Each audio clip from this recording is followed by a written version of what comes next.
Hey you guys, PJD here. I hope you're all doing well. This is really going to be a video about a Becca product by request. I'm going to talk about that in 2 seconds, but I could not resist the opportunity to show you the two latest highlighters that I picked up. Today I'm actually wearing Gold Deposit. Oh, you see it right there. So this is Gold Deposit by MAC, and this one has been out for a long time. It's just something that was on my mind. I'll have the price up here. It was on my mind. I never picked it up, but decided to go for it. This is what it looks like. Oh, look at that. Okay, and when I was deciding what to pick up, there it is on my finger. Now I'm going to put it here. Look at that. Okay, let me do this so you can see both. When I was deciding what to get, the gentleman in the store was really suggesting that I just focus on not Gold Deposit, but this new one by MAC. The one I got is Shaft of Gold. There are two shades. I got Shaft of Gold because I thought it would look best with my complexion. And I see, oh, this is a back to MAC thing. So yay, okay, good. But anyhow, he suggested this one because he said it's he was saying like it was just a better application that you would get, and it's a smoother finish, and I know exactly what he means now that I've purchased both. So let's look at Gold Deposit.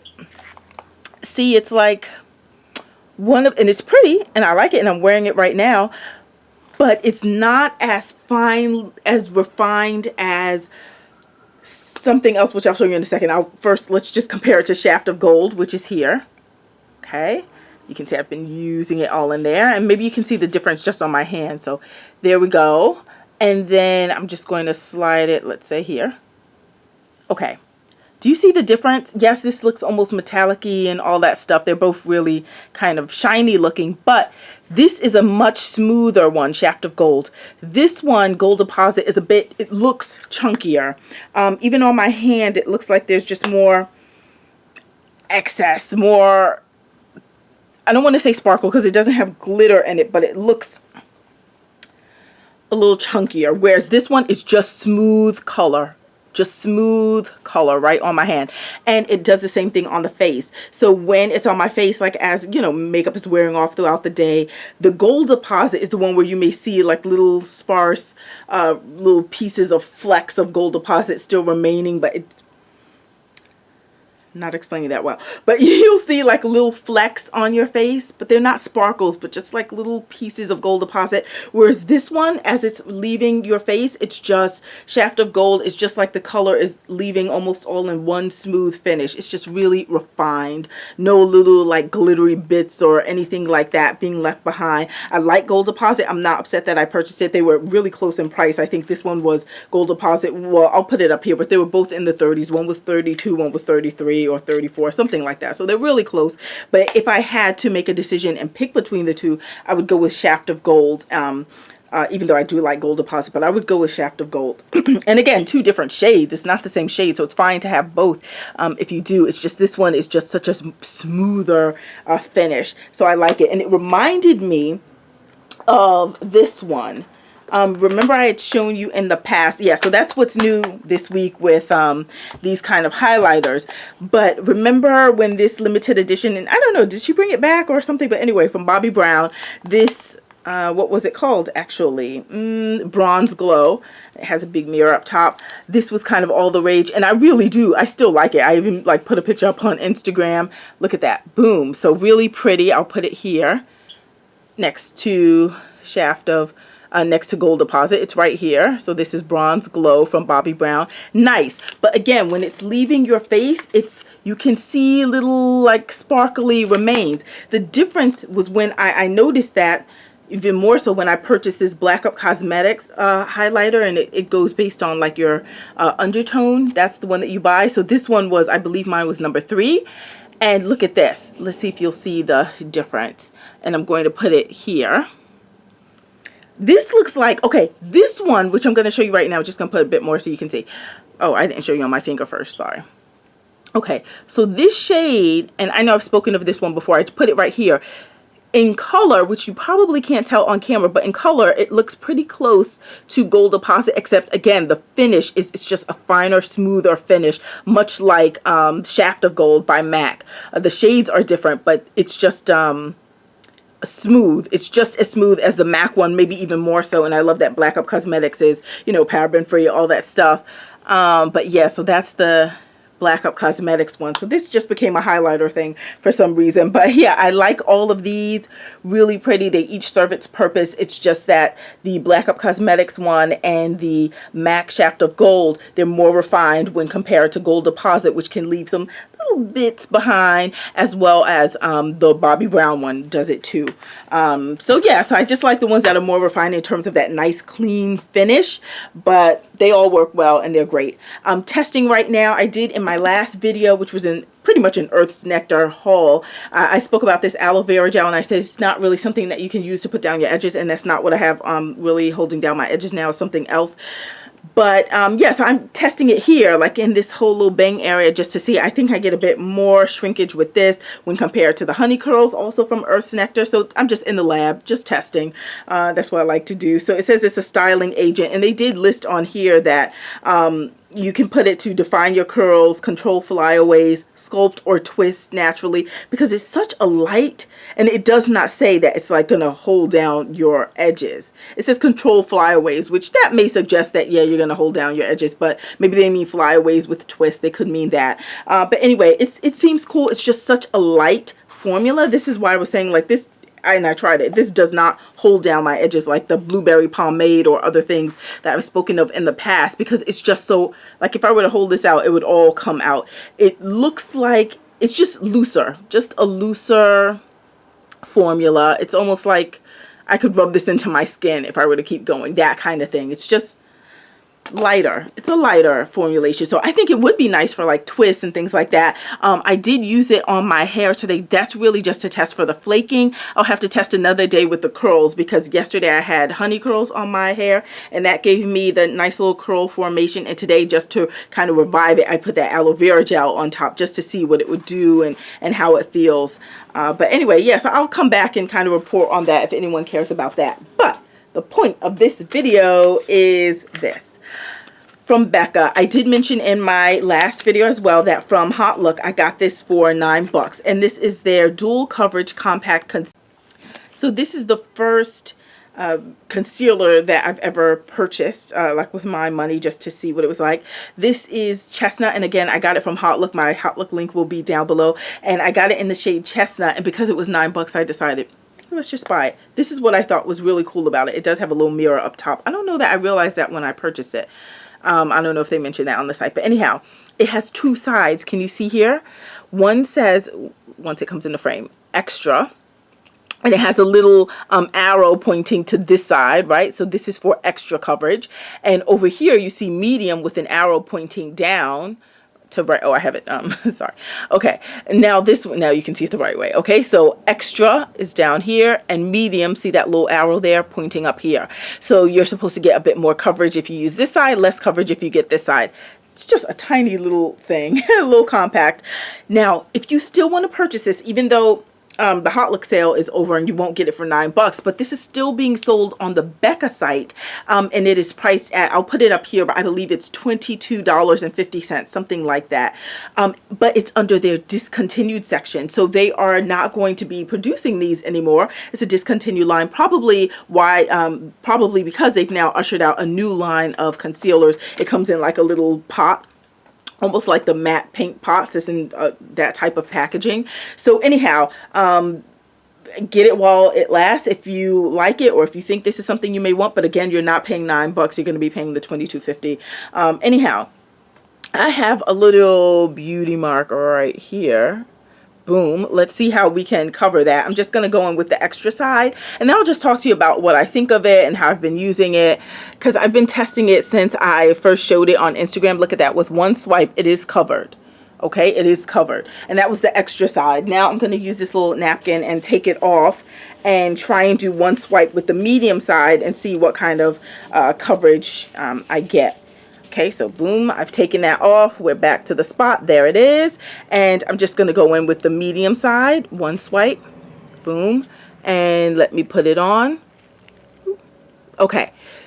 So, oh, well, that did it pretty well. But initially, without me patting that a little more in place, and still I can, maybe you can't, but I can see it right there. So just as they're describing, the coverage is a bit less when you go to the medium side and more if you go to the extra side. So that's fine. And again, let me just swipe so you can see these two shades again. This is extra and this is medium. Okay, here we go. So on top is the extra, the darker one, and medium is this lighter shade right here. And both in this one compact, which I think is nice, you get both of those shades. Okay, so here we go with my kind of mini review. When I first started wearing this little concealer, I would put it on like a spot or a dark spot or something that I wanted to conceal just to get a feeling for it.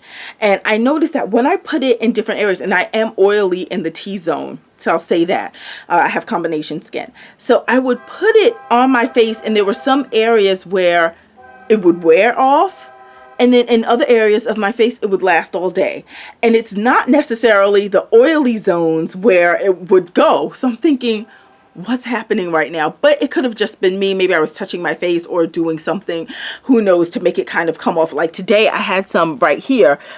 Boom, right? I don't have a lot of it here. I think I even used the medium side, but I can't even fault it so much for, see, I see the dark spot shining through right there. I can't even fault it so much because I was playing with my hair and I had product on it and moving the bang all around by my forehead. So, okay, maybe that's not to blame, but right here, sorry, I'm hoping you can see there's a little dark spot here that is going away. Oh, and I'm going to tell you in another video why I think my dark spots are fading faster now. This is a new dark spot. Yeah, because of, you know, horrible little things, whatever. Anyway, so I got rid of a bump the bad way, and I have the dark spot, but I think they're going away better in combination with two things. I know I go off the train tracks here, okay? The two things would be good black soap and that peeling gel that I mentioned in the, what, 2 videos ago or whatever, because getting rid of that upper level of kind of dead skin allows the good product, if you have a good product that you're working with, like let's say black soap, even though that black soap I was using was like $2, it allows it to get more to your skin. So I feel like it's doing its fading work faster.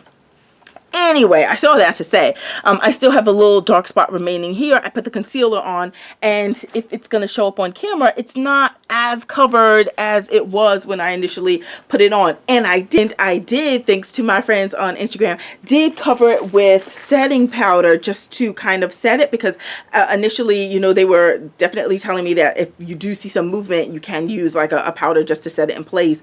So I did that, and I used my Cover FX, and this could just be that maybe this isn't the right setting powder. Maybe I need something else. I've shown this before. This is the only setting powder that I own. Well, not really, but okay, kind of. Anyway, so here's the setting powder that I purchased, and I would put this on the top of the concealer.